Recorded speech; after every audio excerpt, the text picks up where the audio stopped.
وَالَّذِينَ يَقُولُونَ رَبَّنَا اصْرِفْ عَنَّا عَذَابَ جَهَنَّمَ. It's so beautiful, this category. There's a group of people Allah loves because the only thing, they just ask Allah, Ya Allah, I don't want to see Jahannam. I don't want to take me away from Jahannam. I don't want to be turned away from it. إِنَّ عَذَابَهَا كَانَ غَرَامًا إِنَّهَا سَاءَتْ مُسْتَقَرًّا وَمُقَامًا.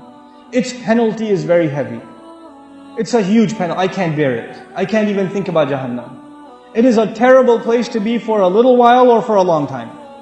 I have to explain this part to all of you. It is a terrible place to be, mustaqarran, for a little while, wa muqaman, long term.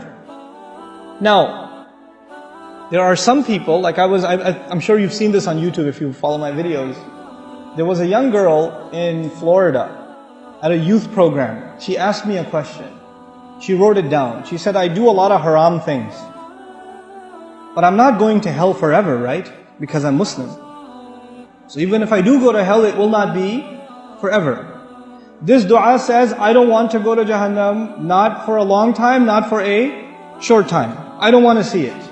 Allah loves the people who understand that they don't want any part of Jahannam, short or long. There are some Muslims who say, of course I don't want to go to Jahannam forever, but I don't know, one weekend, maybe we can do that much haram. You know, this is from the Jews, ayyama ma'dudat. They said a few days, we can handle it. I mean, come on. You know, after that is the Jannah, man. It's okay. So then you party here, you pay one weekend price, and then you go back to Jannah. What's the big deal? Allah says, those are not Ibadur Rahman. Ibadur Rahman are the people, the special people to Allah are the people who say, Ya Allah, I don't want to see Jahannam, not for a day, not for 2 days, not for a minute, not for a second, and not permanently. I don't want anything to do with Jahannam. There is an ayah in Surah Al-Anbiya. There's one ayah in Surah Al-Anbiya that describes the least punishment in Jahannam. Jahannam is described in so many places in the Quran, but the least, the easy punishment of Jahannam is described in Surah Al-Anbiya. How easy is it? The person described has not tasted the fire. They have only tasted a breeze. You know when you have a fire, it has a hot wind? The hot wind is called lafha, with a lam. But the ayah doesn't use lafha. It says, وَلَئِن مَسَّتْهُمْ نَفْحَ, with a noon. With a noon, it actually means a cool breeze, not a hot breeze. And nafha is used when, when you close the door and some hot air comes in, as you're closing the door, that the air that comes in or goes out, that's called nafha. Allah says those people will taste a nafha, air. Not even inside Jahannam, where? Outside. They haven't even gone in yet. And they didn't taste fire, they didn't taste lava, they didn't eat anything, they're just exposed to air. And it touched them barely, massathum, it barely touched them. You know, sometimes you're boiling or frying things and something comes out and it touches you just a little bit. But that's not air, that's liquid. Allah doesn't say air, liquid will touch you. What does He say? Air will touch you and it will barely touch you for a split second. Split second it will touch you. That's it.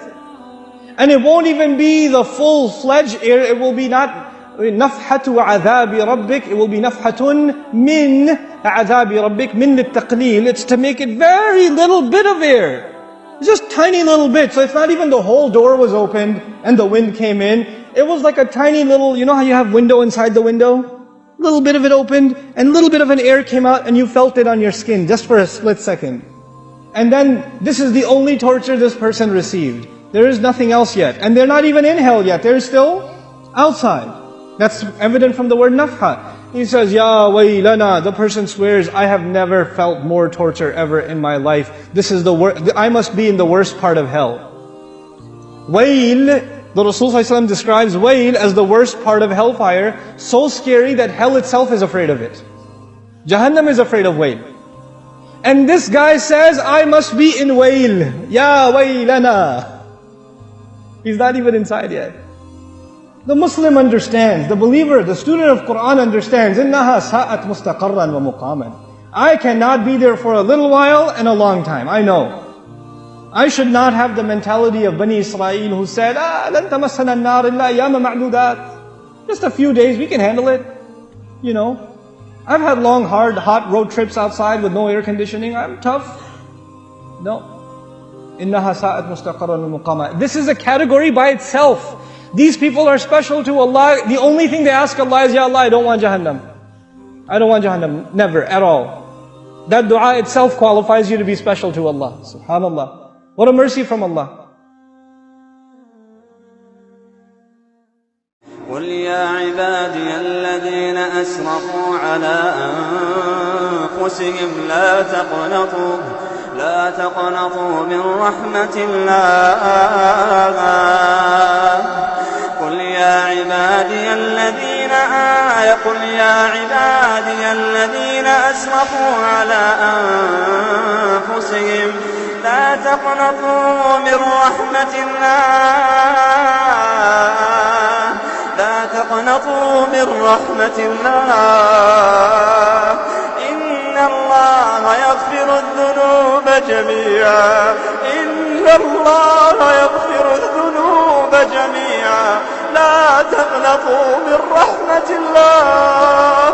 لا تقنطوا من رحمة الله. إن الله يغفر الذنوب.